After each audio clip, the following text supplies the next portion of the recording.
ಹಾ ಹಾ ಭಾರಿ ಕೆಲಸ ಕೊಟ್ಬಿಟ್ರು ನಮ್ಮ ರೈತರು. ಆದ್ರೆ ರೈತರ್ಕ ನಾನು ಪಿನ್ನು ಎಲ್ಲ ಹೇಳಿದ್ದೀನಿ. ಹಾ ಹಾ ಆದ್ರೂ ನನ್ನ ಒಂದು 400 kg ಆಗಷ್ಟು ಕಾಯಿನೂ ಹಾಳು ಮಾಡಿದ್ರು. ಓಹೋ.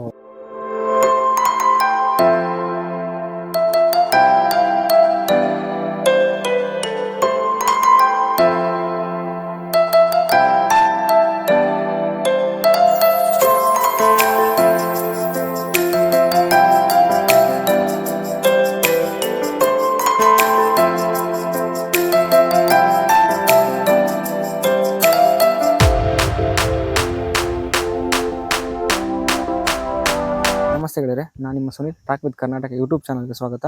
ನಾನು ಬಂದಿರೋದು ಹೊಸಕೋಟೆ ತಾಲೂಕು ಸಿದ್ದನಹಳ್ಳಿ ಗ್ರಾಮಕ್ಕೆ. ನಾವೆಲ್ಲ ಯೋಚನೆ ಮಾಡಿದ ರೀತಿ ಹೆಂಗಿತ್ತು ಅಂತಂದರೆ, ಆ್ಯಪಲ್ನ ಕಾಶ್ಮೀರದಲ್ಲೇ ಬೆಳಿಬೇಕು, ಕರ್ನಾಟಕದಲ್ಲೆಲ್ಲ ಬೆಳೆಯೋಕ್ಕಾಗಲ್ಲ ಅಂತ ಅಂದ್ಕೊಂಡಿದ್ವಿ. ಆದರೆ ಸಿದ್ದನಹಳ್ಳಿ ಗ್ರಾಮದಲ್ಲಿ ಆ್ಯಪಲ್ನ ಬೆಳೆದ್ಬಿಟ್ಟು ಸಕ್ಸಸ್ಸನ್ನು ಕಂಡಿದ್ದಾರೆ. ಬನ್ನಿ ಆ ರೈತರನ್ನ ನಿಮಗೂ ಪರಿಚಯ ಮಾಡಿಕೊಡ್ತೀನಿ. ಹಾಗೆ ಆ ಬೆಳೆಯನ್ನು ಹೇಗೆ ಬೆಳೆಯೋದು ಅಂತ ಹೇಳ್ಬಿಟ್ಟು ಸಂಪೂರ್ಣ ಮಾಹಿತಿನ ಅವರಿಂದನೇ ನಿಮಗೆ ತಿಳಿಸ್ಕೊಡ್ತೀನಿ. ನಮಸ್ತೆ ಸರ್. ಅದೇ ಇವಾಗ ಈ ಬೆಳೆನ ನೀವು ಹಾಕೋಕ್ಕೂ ಮುಂಚೆ ಏನ್ ಬೆಳೀತಾ ಇದ್ರಿ, ಮತ್ತೆ ಈ ಇದೇ ಬೆಳೆನ ಹಾಕ್ಬೇಕು ಅಂತ ನಿಮ್ಗೆ ಹೆಂಗೆ ಐಡಿಯಾ ಬಂತು, ಅದನ್ನ ಸ್ವಲ್ಪ ನಮ್ಮ ವೀಕ್ಷಕರಿಗೆ ಸ್ವಲ್ಪ ತಿಳಿಸ್ಕೊಡ್ತೀರಾ? ಸರಿ ಸರ್. ಮೊದಲು ನಾನು ಹೊಲ ಬಿತ್ತಾ ಇದ್ದೆ ಇದಕ್ಕೆ. ಓಕೆ. ಆಮೇಲೆ ಕೃಷಿ ಹೊಂಡ ಮಾಡಿಸ್ಕೊಂಡೆ. ಓಕೆ. ಕೃಷಿ ಇಲಾಖೆಯಿಂದ ಕೃಷಿ ಹೊಂಡ ಮಾಡಿಸ್ಕೊಂಡೆ. ಆಮೇಲೆ ಒಂದು ಬೋರ್ ಹಾಕಿಸಿದೆ. ಏನೋ ಒಂದು ಸ್ವಲ್ಪ ನೀರು ಬಿದ್ದವು, ಅದು ಸಾಕಾಗ್ತಿರಲಿಲ್ಲ. ಇನ್ನೊಂದು ಹಾಕಿದೆ, ಅದು ಕೊಯ್ಲು ಆಯಿತು. ತಿರ್ಗಿ ಇನ್ನೂ ಒಂದು ಹಾಕಿಸಿದೆ. ಅದ್ರಾಗ ಒಂದಷ್ಟು ಕಾತ್ರೆ, ಇದ್ರಾಗ ಒಂದಷ್ಟು ಕಾತ್ರೆ ನನಗೆ ನೀರು ಸರಿಯೋತ್ತವೆ. ಆಮೇಲೆ ಆಲೂಗಡ್ಡೆ ಉಣಿದೆ. ಆಲೂಗಡ್ಡೆ ಮೇಲೆ ಬಂತು. ಆಮೇಲೆ ಸೌತೆಕಾಯಿ ಹಾಕಿದೆ. ಅದ್ರಾಗೇನೋ ಒಂದು 4 ಕಾಸು ಸಿಕ್ತು. ಒಂದು 2000 ರೂಪಾಯಿ ಹೋಯ್ತು ಒಂದು ಮೂಟೆ. Okay okay. ಪರವಾಗಿಲ್ಲ, ಅದ್ರಾಗ ಕಾಸೇನೋ ಆಯಿತು. ಆಮೇಲೆ ರೇಷ್ಮೆ ಹಾಕಿದೆ. ಅದ್ರಾಗ ಒಂಟ್ಕಿನ ಬೇರೆ ನಾನು ಒಬ್ಬನೇ ಇಲ್ಲಿ ಸೊಪ್ಪು ಕೊಯ್ಬೇಕು, ಹೋಗಿ ಅಲ್ಲಿ ಹಾಕ್ಬೇಕು, ಏನೋ ಮೇಂಟೆನೆನ್ಸ್ ಮಾಡ್ಕೊತ ಇದ್ದೆ ಒಬ್ಬ. ನಾನು ಫಸ್ಟು ಕರೆ ಮಣ್ಣು ಹಾಕಿದೆ. ಆಮೇಲೆ ನಮ್ಮ ತೋಟದಾಗ ಮಣ್ಣು ಹಾಕಿದೆ. ಆಮೇಲೆ ಗೊಬ್ಬರ 3 ಮಕ್ರಿ ಹಾಕಿದೆ. ನಮ್ಮ ತೋಟದಾಗ ಮಣ್ಣು ಹಾಕಿದೆ. ಆಮೇಲೆ 2 kg ಕಾನ್ಗಿಂಡಿ, ಬೇವಿನ ಹಿಂಡಿ 2 kg 4 kg ಗುಣಿಗೆ ಹಾಕಿದೆ. ಕ್ಲೀನ್ಗೆ ಗುಣೆಲ್ಲ ಮುಚ್ಚಿ ಹಾಕಿದೆ. ಮುಚ್ಚಿ ಹಾಕಿದ್ಮೇಲೆ ನೀರು ಬಿಟ್ಟೆ. ಅದು ಒಂದು ಅಡಿ ಆಗೋಷ್ಟು ಅದು ಕುತ್ಕೊಂಡ್ಬಿಡ್ತು. ತಿರ್ಗಿ ಮುಚ್ಚಿದೆ. ತಿರ್ಗಿ ಮುಚ್ಚಿ ಅದನ್ನು ತಿರ್ಗಾ 4 ಬೆಟ್ಟು ಕುತ್ಕೊಂತು. ತಿರ್ಗಾ ಮುಚ್ಚಿ ತಿರ್ಗಾ ನೀರು ಬಿಟ್ಟೆ. ಆವಾಗ ಸುತ್ತು ಒಂದು 2 ಇಂಚ್ ಆಗೋಷ್ಟು ಕುತ್ಕೊಂತು. ಆಮೇಲೆ ಇನ್ನೂ ಒಂದು ತಡಿ ಕಟ್ಟಿದೆ. ಕಟ್ಟಿದ ಮೇಲೆ ಆಮೇಲೆ ಏನು ಕುತ್ಕೊಂಡಿಲ್ಲ. ಆಮೇಲೆ ಇನ್ನೊಂದು ತಡಿ ಕಟ್ಟಿದ್ದು. ಆಮೇಲೆ ಒಂದು 15 ದಿವಸ ನೀರೇನೇ ಕಟ್ಕೊಂಡಿದ್ದೆ. ಆಮೇಲೆ ಗಿಡ ಉಣ್ಕೊಂಡೆ. ಸರಿ, ಗಿಡ ಚೆನ್ನಾಗಿ ಬಂತು. ಒಂದು 3 ಅಡಿ ಹೈಟ್ ಬಂತು. ಆವಾಗ ಫೋನ್ ಮಾಡಿ ಕೇಳಿದೆ, ಸರ್ ಈಗೇನು ಮಾಡಬೇಕು, 3 ಅಡಿ ಹೈಟ್ ಐತೆ ಅಂತಂದೆ. ಪ್ರತಿಯೊಂದು ಗಿಡನೂ 2 ಅಡಿಗೆ ಕಟ್ಟಿಂಗ್ ಹಾಕಪ್ಪ ಅಂತಂದರು. 2 ಅಡಿಗೆ ಕಟ್ಟಿಂಗ್ ಹಾಕಿದೆ. ಆಮೇಲೆ ಅದರಲ್ಲಿ ತೆಮ್ರೆ ಬಂದವು. ಆ ತೆಮ್ರೆ, ಸರ್ ಈಗ ತೆಮ್ರೆ ಬಂದೈತೆ ಸರ್ ಅಂದೆ. ಎಷ್ಟು ಬಂದೈತೆ ಅಂದರು. 1 ಅಡಿ 1.5 ಅಡಿ ಬಂದೈತೆ ಸರ್ ಅಂದೆ. ಎಲ್ಲ ಪ್ರತಿಯೊಂದೂ 1 ಅಡಿಗೆ ಕಟ್ಟಿಂಗ್ ಹಾಕು ಅಂದರು. ಆ 1 ಅಡಿಗೆ ತೆಮ್ರೆಗಳು ಬಂದವನ 1 ಅಡಿಗೆ ಕಟ್ಟಿಂಗ್ ಹಾಕಿದೆ. ಕಟ್ಟಿಂಗ್ ಹಾಕಿದ ಮೇಲೆ ಫಸಲು ಕಟ್ಟಿಂಗು 10ನೇ ತಿಂಗಳದಾಗ ಬರೋದು. 10ನೇ ತಿಂಗಳದಾಗ ಚಳಿಗಾಲದಾಗ ಫುಲ್ಲು ಚಳಿ ಇರಬೇಕು. ನಮ್ಗೆ ಸ್ವೆಟ್ರ್ ಕೆಂಬಬೇಕು ಅನಿಸ್ಬೇಕು. ಆ ಟೈಮಾಗ ಇದಕ್ಕೆ ಫಸಲು ಕಟ್ಟಿಂಗ್ ಕೊಡೋದು. ಸರಿ, ಆ ಟೈಮ್ ಬಂತು. ಕೇಳಿದೆ, ಈಗ ಎಷ್ಟೆಷ್ಟು ಐತೆ ಮೊದಲು ಕಟ್ಟಿಂಗ್ ಕೊಟ್ಟಿರೋದು ಅಂತ. 1 ಅಡಿನೂ ಐತೆ, ಅರ್ಧ ಅಡಿನೂ ಐತೆ, ಬರ್ದಿರೋದು ಐತೆ ಅಂತೆ. 1 ಅಡಿ ಬಂದಿರೋದ್ರ 1 ಅಡಿಗೆ ಕಟ್ಟಿಂಗ್ ಕೊಡು, ಬರ್ದಿದ್ದು ಅರ್ಧ ಅಡಿಗೆ ಕೊಡು, ಇನ್ನೂ ಬರ್ದಿದ್ದು ಅಲ್ಲಿಗೆ ಹೊಸ್ದಾಗಿ ಕಟ್ಟಿಂಗ್ ಕೊಡು ಅಂತಂದು ಹೇಳಿದರು. ಸರಿ, ನಾನು ಹಂಗೆ ಕಟ್ಟಿಂಗ್ ಕೊಟ್ಟೆ. ಎಲೆಲ್ಲ ತೆಗೆದುಬಿಡು ಅಂತ ಹೇಳಿದರು. ಎಲೆ ಕ್ಲೀನಾಗೆಲ್ಲ ತೆಗೆದುಬಿಟ್ಟೆ. 2 ತಿಂಗಳ ನೀರು ಬಿಡೋಲ್ಲ. ಕಟ್ಟಿಂಗ್ ಆಗದಿದ್ದಕ್ಕೆ ಮುಂಚೆ 2 ತಿಂಗಳ ನೀರು ಬಂದ್ ಮಾಡಿದ್ದೆ. ಆಮೇಲೆ ನೀರು ಬಂದ್ ಮಾಡಿದ್ರು ಅದು ಕಣ್ಣೆಲ್ಲ ಕಿತ್ಕೊಂಡಿತ್ತು. ಸಣ್ಣದಾಗಿರೋ ಕಣ್ಣು ಬರ್ತಾ ಇತ್ತು, ದಪ್ಪಗೆ ಆಗಿತ್ತು. ಆಮೇಲೆ ನಾನು ಕ್ಲೀನಾಗೆಲ್ಲ ಎಲೆಲ್ಲ ತೆಗೆದುಬಿಟ್ಟೆ. ತೆಗೆದುಬಿಟ್ಟ ಮೇಲೆ ಆಮೇಲೆ ಅದ್ರಕ್ಕ ಶಿವಾಸಿ ಇಕ್ಬೇಕಾಗಿತ್ತು. ಕಟಿಂಗ್ ಹಾಕಿದಾಗ ಹೊಸ್ದಾಗಿ ಹಿಂಗೆ ಕಟಿಂಗ್ ಹಾಕಿದಾಗ ಆ ಹೊಸ್ದಾಗಿ ಇರೋದ್ರಕ್ಕ ಶಿವಾಸಿ ಇಕ್ಬೇಕಾಗಿತ್ತು. ಆದರೆ ಅವರು ಹೇಳಲ್ಲ ನನಗೆ, ನಾನು ಶಿವಾಸಿ ಇಕ್ಕಿಲ್ಲ. ಒಂದು 12 ಗಿಡ ಹೋಗಿಬಿಟ್ಟವೆ. ಅಂದರೆ ಅದೇ ಫಂಗಸ್ಸು ಅದರಿಂದ ಎಫೆಕ್ಟ್ ಆಗಿರೋದು ಅಂತ ನಾನು ಅಂದ್ಕೊಂಡಿದ್ದೀನಿ. 12 ಗಿಡ ಹೋಗ್ಬಾರ್ದಾಗಿತ್ತು, ಏನೋ ಹೋಗ್ಯಾವೆ. ಯಾಕೆ ಅದು ಅಂದರೆ ಇದು ಫಂಗಸ್ ಆಗಿದೆ. ನಾನು ಕಟಿಂಗ್ ಹಾಕಿದೆ ಅವಾಗ ಶಿವಾಸಿ ಬೆಳಿಬೇಕಾಗಿತ್ತು, ಬೆಳೆದಿರಲಿಲ್ಲ. ಅವ್ರು ಹೇಳಲ್ಲ, ನಾನು ಬೆಳಿಲ್ಲ. ಅದರಿಂದ 12 ಗಿಡ ಹೋಗ್ಬಿಟ್ಟವೆ. ಈ ಹಿಂದೆ ಯಾವ್ದಾದ್ರು ರೋಗ ಕಂಡು ಬಂದಿದೆಯಾ ನಿಮಗೆ ತಿಳಿದ ಮಟ್ಟಿಗೆ ಇದರಲ್ಲಿ? ಸರ್, ಈಗ ನಾನು ಸಣ್ಣ ಗಿಡದಾಗಿನಿಂದ ಬೇವಿನ ಎಣ್ಣೆ ಹೊಡ್ಕೊಂಡಿದ್ದೀನಿ. ಓಕೆ. ಬೇವಿನ ಎಣ್ಣೆ ಅಂದರೆ ನಾನೇ ಮಾಡ್ಕೊಂಡಿರೋದು. ಅದು ನೀವೇ ತಯಾರು ಮಾಡಿರೋದು? ಈ ಥರ ಬೀಜಗಳು, ಆ ಬೀಜಗಳನ್ನ ಚಪ್ಪಡಿ ಕಲ್ ಮೇಲೆ ಹಿಂಗೆ ಹಾಕಿಬಿಟ್ಟು ಎಲ್ಲ ಉಜ್ಜಿಕೊಂಡು ಹಿಂಗೆ ಅದೆಲ್ಲ ಧೂಳು ಮಾಡ್ಕೊಂಡು ಒಂದು ಗಂಟು ಕಟ್ಕೊಂಡು ಬಟ್ಟೆಗೆ ಹಾಕಿ ಗಂಟು ಕಟ್ಟಿ ನೀರು ಹಾಕಿಕ್ಕಿದ್ರೆ ಒಂದು 3 ಲೀಟ್ರ್ ನೀರು ಇಟ್ಟು ನೀರು ಹಾಕಿಕ್ಕಿ ಆಮೇಲೆ ನಾನು ಔಷಧಿ ಹೊಡಿಬೇಕಾದ್ರೆ ಗಂಟೆ ಪಕ್ಕ ಇಕ್ಕಿಬಿಟ್ಟು ಎಲ್ಲ ಕ್ಲೀನಾಗಿ ಹಿಂಡ್ಕೊಂಡು ಗಂಟೆ ಪಕ್ಕ ಇಕ್ಕಿಬಿಟ್ಟು ಆ ನೀರನ್ನ 30 ml ಹಾಕ್ಕೊಂಡು ಒಂದು ಬೆನ್ನಕ್ಕೆ 1 ಲೀಟರ್ಗೆ 30 ml ಒಂದು ಕ್ಯಾನಕ್ಕೆ ಬೆನ್ನಕ್ಕೆ ಹಾಕ್ಯಣ ಕ್ಯಾನಕ್ಕೆ ಒಂದು ಕ್ಯಾನಕ್ಕೆ 30 ml ಹಾಕ್ಕೊಂಡು ಸ್ಪ್ರೇ ಮಾಡ್ಕೊಂಬಂದೆ. ಆದರೆ ಈಗೇನು ಇಲ್ಲ, ಏನು ಕಾಯಿಲೆನೂ ಬಂದಿರಲಿಲ್ಲ. ಇನ್ನು ಮುಂದೆ ಏನು ಬರ್ತೈತೆ ಅಂತ ನನಗೆ ಗೊತ್ತಿಲ್ಲ. ಇಲ್ಲಿ ತನಕ ನಾನು ಏನು ಮಾಡಿದ್ದೀನೋ ಅದು ಇನ್ನೊಂದು ವಿಪರೀತ ಜನ ಜಾಸ್ತಿ ಹೋಗ್ಬಿಟ್ರು. ಆಗೋದಾಗ ನಾನು ನನ್ನ ತೋಟನ ಕಂಟ್ರೋಲ್ ಮಾಡೋಕ್ಕಾಗಿಲ್ಲ. ಈ ಬೇರೆ ಬೇರೆ ಕಡೆಯಿಂದೆಲ್ಲ ಬರ್ತಾರೆ, ಅದು ಕಾಯಿಲೆ ಅದು ಇದು ರೋಗಾಣುಗಳಾಗನ ಗಿಡಕ್ಕೆ ಅಟ್ಯಾಚ್ ಆಗ್ತವೆ ಅಂತೇಳಿ 250 ರೂಪಾಯಿ ಫೀಸು ಅಂತೇಳಿ 250 ರೂಪಾಯಿ ಫೀಸ್ ಮಾಡಿದೆ. ಆಮೇಲೆ ನಾನು ತೋಟದಕ್ಕೆ ಬರೋರು ಜನನೂ ಕಡಿಮೆ ಆಗೋದ್ರು, ಯಾರು ಬರೋದೇ ಇಲ್ಲ ಒಳಗಡೆ. ಆಸಕ್ತಿ ಇರೋರು 250 ಕೊಡ್ತಾರೆ, ಒಳಗಡೆ ಹೋಗಿ ನೋಡ್ಕೊಂಡು ಬರ್ತಾರೆ. ಭಾರಿ ಕೆಲಸ ಕೊಟ್ಬಿಟ್ರು ನಮ್ಮ ರೈತರು. ಆದರೆ ರೈತರ್ಕ ನಾನು ಪಿನ್ನು ಎಲ್ಲ ಹೇಳಿದ್ದೀನಿ. ಆದರೂ ನನ್ನ ಒಂದು 400 kg ಆಗೋಷ್ಟು ಕಾಯಿನೂ ಹಾಳು ಮಾಡಿದ್ರು. ನನಗೂ ಸಖತ್ ಬೇಜಾರಿಕ್ಸಿಬಿಟ್ರು ಜನ ಬಂದವರು. ಆವಾಗಿನಿಂದ ನಾನು ಸಚಿನ್ ಬಾಲ್ಕೊಂಡವರು ಹೇಳಿದ್ರು, ಬಸವರಾಜ್ ಅವರೇ ನೀವು 250 ರೂಪಾಯಿ ಫೀಸು ಅಂತೇಳಿ ಬರ್ದು ಹಾಕಿಬಿಡಿ, ಆಮೇಲೆ ನಿಮ್ಮ ತೋಟ ಸರಿಯಾಗುತ್ತಪ್ಪ ಅಂತಂದು ಅವ್ರು ಹೇಳಿದ್ರು.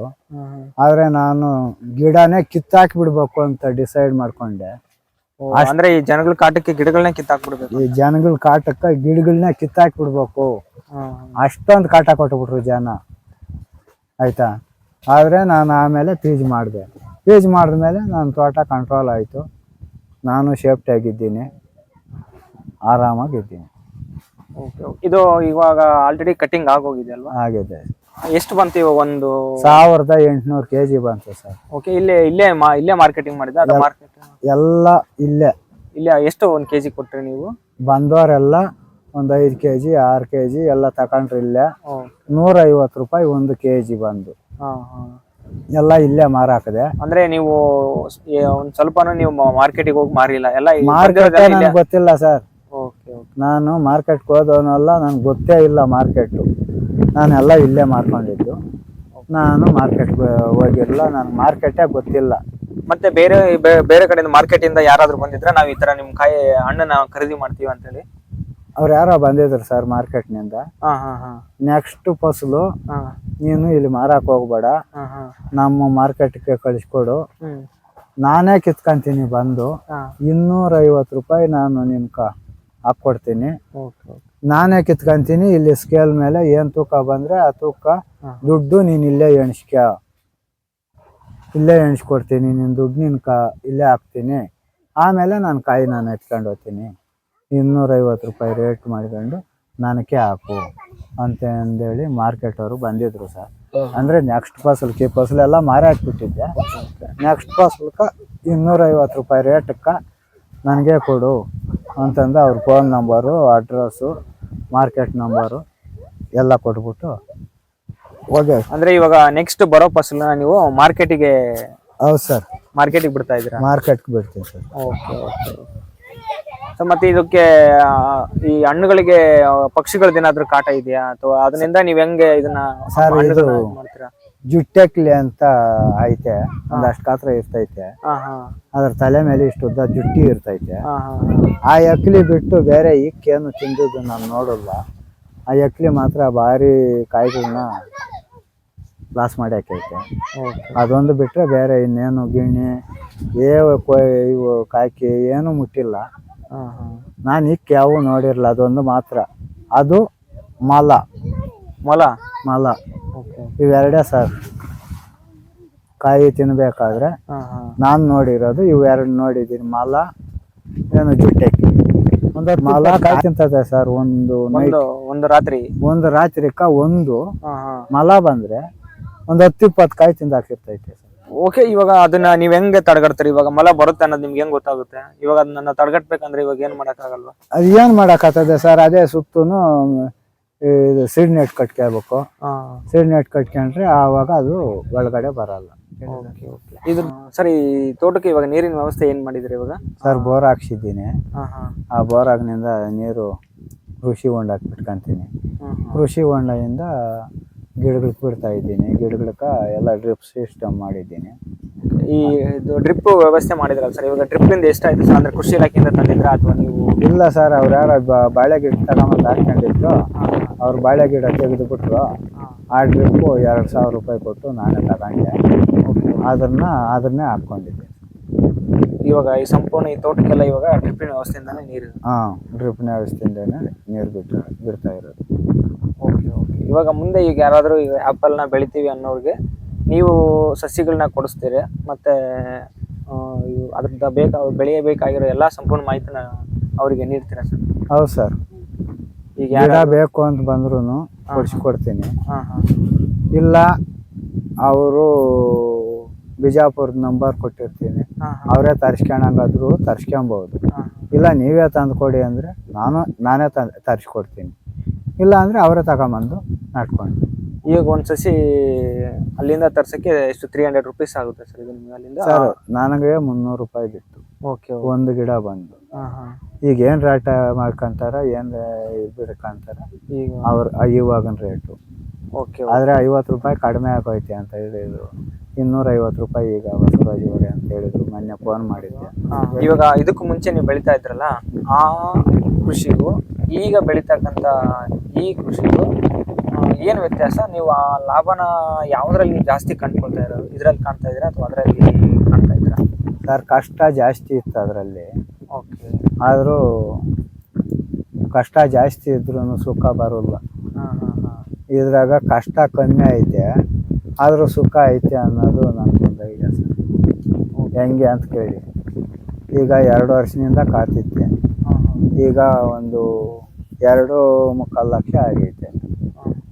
1,800 kg, 2,70,000 ರೂಪಾಯಿ ಕಾಸಾಗೈತೆ. ಒಂದು ಫಸಲು? ಇದು ಫಸ್ಟ್ನೇ ಫಸಲು ಬೇರೆ. ಅಂದರೆ ಕಮ್ಮಿನೇ ಫಸ್ಟ್ನೇ ಫಸಲು. ಎಲ್ಲಿನೂ ಅಷ್ಟೇ, ಯಾವುದೇ ಆಗಲಿ ಫಸ್ಟ್ನೇ ಫಸಲು ಕಡಿಮೆನೇ ಬಿಡೋದು. 1,800 kg ಬಂತು. ನನ್ನ ಲೆಕ್ಕಾಚಾರ 2,000 kg ಮೇಲೆ ಇರಬೇಕಾಗಿತ್ತು. ನನ್ನ ಟಾರ್ಗೆಟು ಒಂದು ಗಿಡಕ್ಕೆ 5 kg ಕಟ್ಕೊಂಡಿದ್ದೆ. ಆದರೆ ಈ ಜನ ಜಾಸ್ತಿ ಆಗಿ ಹೋಗ್ಬಿಟ್ಟು ಅದಕ್ಕೆ 400 kg ನನ್ನ ಡೌಟು ನಾನು ಅಂದ್ಕೊಂಡಿದ್ದ ಥರ ಬರೋಲ್ಲ. 400 kg ಲಾಸ್ ಆಗೈತೆ ಸರ್. ನಾನು ಲಾಸ್ ಮಾಡ್ಯವ್ರೆ ಜನ. ಈಗ ಬರ್ತಕ್ಕಂಥ ಜನ ನಿಮಗೆ 400 kg ಲಾಸ್ ಮಾಡ್ಯವ್ರೆ ಸರ್. ಅದರಿಂದ 1,800 kgನೇ ಬಂದಿದ್ದು. ಆದರೆ ನಾನು ಟನ್ಗಳೇ ಬಂದ್ಬಿಟ್ವು ಅಂತಂದು ಹೇಳಕ್ಕೆ ನಾನು ರೆಡಿ ಆಗಿಲ್ಲ. ನನಗೇನು ಬಂತೋ ಅದೇ ಹೇಳ್ತಾ ಇದ್ದೀನಿ. ರೈತರು ಅಷ್ಟೇ, ಅವ್ರಿಗೆ ಇಷ್ಟ ಇದ್ದರೆ ಹಾಕ್ಕೊಂಡ್ಲಿ, ಕಷ್ಟವಾದರೆ ಬಿಡಲಿ. ಆದರೆ ನನಗೆ ಬಂದಿದ್ದು ಇಷ್ಟೇ. Okay okay. ನಾನು ಹೇಳ್ತಾ ಇರೋದು ಸುಳ್ಳು ಪಳ್ಳ ಹೇಳೋದಕ್ಕೆ ನನಗೆ ರೆಡಿ ಆಗಿಲ್ಲ. ನಾನು ಏನಿದ್ರೆ ಅದಾಗಲಿ. ಅವರೂ ಅಷ್ಟೇ ಕಷ್ಟ ಬಿದ್ದು ಬೆಳೆದ ಮೇಲೆ ಅವ್ರ ಕಷ್ಟ, ಈ ರೈತನ ಕಷ್ಟ ಏನು ಅನ್ನೋದು ಅವ್ರಿಗೆ ಗೊತ್ತಾಗ್ತದೆ. ಯಾಕಂದರೆ ಇವಾಗ ಇಷ್ಟು 400 kg ಲಾಸ್ ಮಾಡ್ಯವ್ರೆ. ಲಾಸ್ ಮಾಡಿರೋರೆಲ್ಲ ರೈತರೇ. ಆದರೆ ಅವ್ರು ಬೆಳೆದವಾಗ ನಾವು ಅವ್ರ ತೋಟದಾಗ ಇಷ್ಟು ಲಾಸ್ ಮಾಡಿದ್ರಲ್ಲ, ಈಗ ನಮ್ಮ ತೋಟದಾಗ ಈಗ ಹೆಂಗೆ ಐತೆ ಅಂತ ಅವ್ರಿಗೂ ಗೊತ್ತಾಗ್ತದೆ, ಗೊತ್ತಾಗಲಿ. ಆದರೆ ಚೆನ್ನಾಗಿರಲಿ, ಎಲ್ಲ ಚೆನ್ನಾಗಿರಲಿ ಅಂತಂದರೆ ನನ್ನ ಭಾವನೆ ಸರ್. ಬೆಳೀಲಿ, ಎಲ್ಲ ಚೆನ್ನಾಗಿರಲಿ ಇಷ್ಟೇ ಸರ್ ನಾನು ಹೇಳ್ತೀನಿ. Okay sir, okay sir.